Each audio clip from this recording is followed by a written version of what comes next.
ఉంది bro? Cinema అయితే block buster చెప్పాలంటే, అంటే విజయ్ దేవరకొండ ఫ్యాన్స్ ఎస్పెషల్లీ వాళ్ళకి బాగా నచ్చుతుంది సినిమా అయితే. ఎందుకంటే ఇన్ని రోజుల నుంచి ఏం వెయిట్ చేస్తున్నారు, విజయ్ దేవరకొండ ఎలా చూపించాలనుకుంటున్నారు అలాగే చూపించేస్తారు. మొత్తం యాక్షన్, ఇంకా యాటిట్యూడ్, ఇంకా ఇన్నోసెన్స్ తెలిసిందే కదా, మన విజయ్ దేవరకొండ ఇరుగే తీసేస్తాడు మొత్తం. సో అలా చేశారు. దీంట్లో ఒక సాంగ్ తీసేశారంట, మరి దాని మీద మీ ఒపీనియన్ ఏంటి? అంటే సాంగ్ అది తీశారు కరెక్టే, కానీ I think it's not to kite for the story. ఎందుకంటే అంత సీరియస్గా వెళ్తున్నప్పుడు మధ్యలో సాంగ్ పెడితే మళ్ళీ వీళ్ళే అంటారు మళ్ళీ సాంగ్ ఎందుకు పెట్టారు మధ్యలో అంత సీరియస్ మూవీలో అని అనుకుంటారు. మళ్ళీ కొంతమంది ఏంటంటే ఫస్ట్ హాఫ్ చాలా బాగుంది, సెకండ్ హాఫ్ బాగా లాగ్ ఇచ్చారు అంటున్నారు. మరి దాని మీద మీరు ఏమంటారు?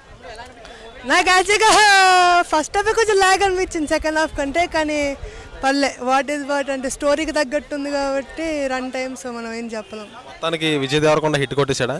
హిట్ కొట్టేశాడు అంతే. ఎంత రేటింగ్ ఇస్తారు? నేను రేటింగ్ నేను 8.5 5కి 10కి 8.5 కొట్టాను.